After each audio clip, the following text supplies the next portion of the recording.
मांस खाने वाले गिद्धे पहले से ही आकाश में मंडरा रहे हैं, क्योंकि उन्होंने चट्टानों पर मृत और नग्न महिला को देख लिया है।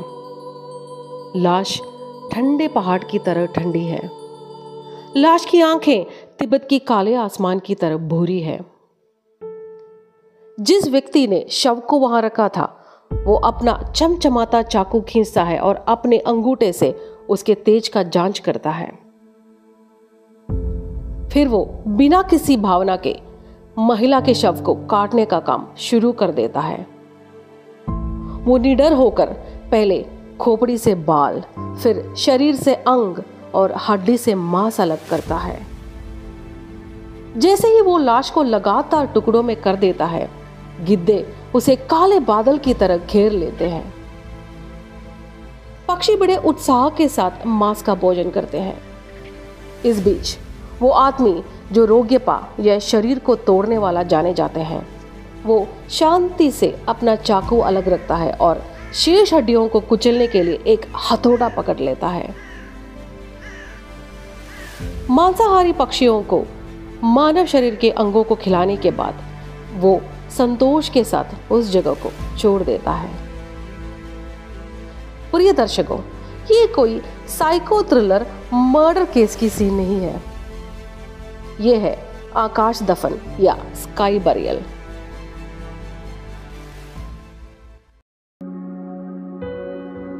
इंसान का मौत से बहुत ही जटिल और गहरा रिश्ता है। जिस तरह से हम अपने मृतकों का शोक मनाते हैं, उनका स्मरण करते हैं और उनका निपटान करते हैं, वे विभिन्न संस्कृतियों में भिन्न होते हैं। लेकिन कुछ परंपराएं वास्तव में अंतिम संस्कार को अगले स्तर तक ले जाती है कि वे बहुत अजीब, डरावने और चौंकाने वाले लगते हैं। अधिकांश तिब्बती लोग वज्रायन बौद्ध धर्म का पालन करते हैं, जो आत्माओं के स्थानांतरण में विश्वास करते हैं।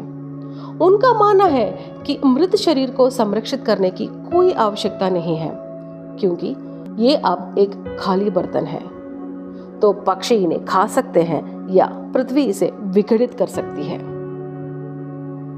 तिब्बत में मृत्यु के बाद लाश को 3 दिनों के लिए सफेद तिब्बती कपड़े में लपेटा जाता है, जिसके दौरान भिक्षु या लामा प्रार्थना करते हैं ताकि आत्माओं को मुक्ति मिले।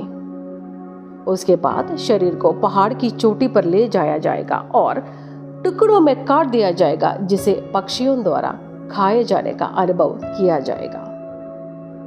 और इन लोगों के लिए ये गिद्धे सिर्फ मांसाहारी पक्षी नहीं है।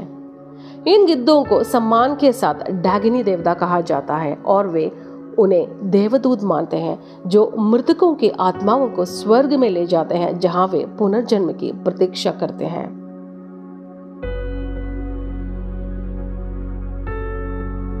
हालांकि इस प्रकार का दफनाना डरावना लगता है, लेकिन इस रीति के उत्पत्ति के पीछे एक बहुत ही व्यावहारिक कारण है।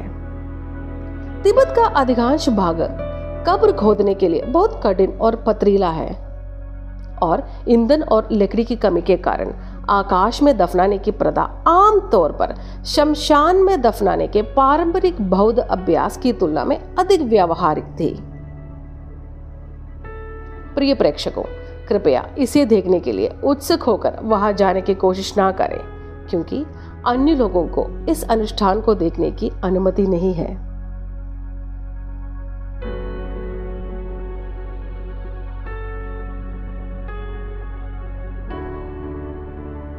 अगर मैं कहूं कि यह डरावनी तरीका भारत की एक संस्कृति में भी मौजूद है, तो मुझे यकीन है कि आप लोग चौंक जाएंगे।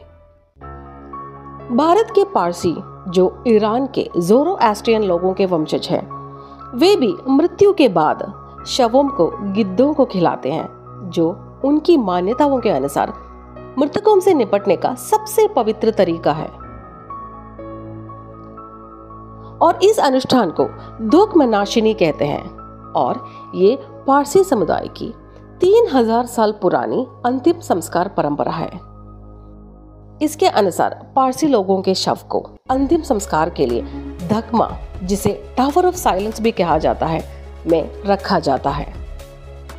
टावर ऑफ साइलेंस विशेष गोलाकार इमारत है जो मुंबई में पाया जा सकता है। पारसी लोग ज़ोरोएस्ट्रियन धर्म का पालन करते हैं और उनके ईश्वर है अहूरा मज़दा। इस धर्म में पृथ्वी, जल और अग्नि जैसे तत्वों को बहुत पवित्र माना गया है और पारसी जनता शवों को अशुद्ध मानते हैं।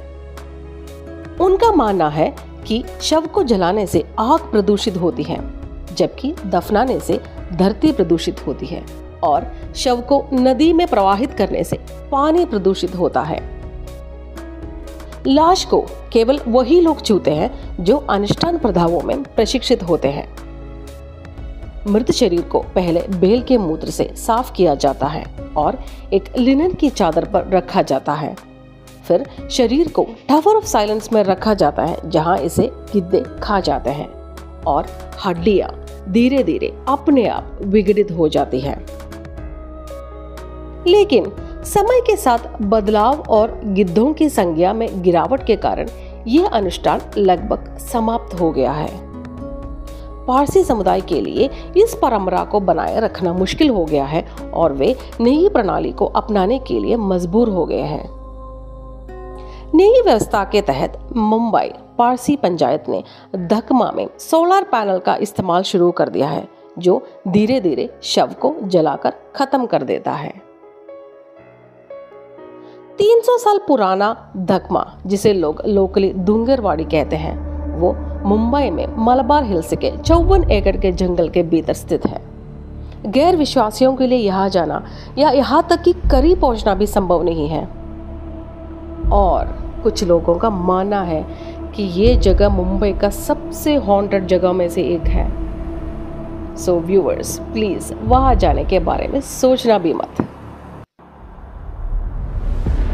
ऐसी और भी अजीबोगरीब मौत की रस्में हैं जो हम आपको दिखाएंगे अगले पार्ट में। तो कृपया हमारा चैनल सब्सक्राइब करें और बेल बटन दबा के इंतजार करें।